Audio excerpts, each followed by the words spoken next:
I think that one of the things that people underestimate, and there's really very little research done on it, is the internal transition. There's so much written around external transitions and how difficult they are. But what I found coaching senior executives and CEOs is actually the internal transition is incredibly fraught with risk and peril, and it needs to be taken as seriously as an external transition. And what I mean is when somebody's promoted from within, oftentimes those people around them, and above them especially, have a look at the individual and say, you know what, you've been looking at that role for 3 months, 6 months, even a year, and what we expect is you to start doing things on day 2. So they miss the obligatory diagnostic period that you get when you come from the outside. The only way you can get that diagnostic period as an executive is to build it in yourself, because everybody else has an expectation that you're going to start doing.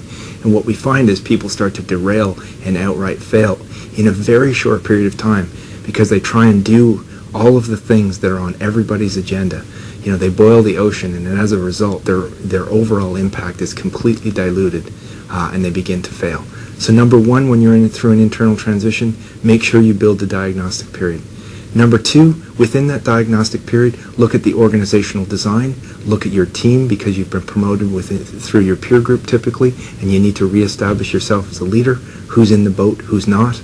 And number 3, set the expectations. It's the only time that you can set the bar. Everybody else around you has their own bar set, everybody above you has their bar set, and you need to set the bar so you can exceed expectations. It's not about sandbagging, but it's really about setting a realistic set of expectations against what the business requires when you take it over.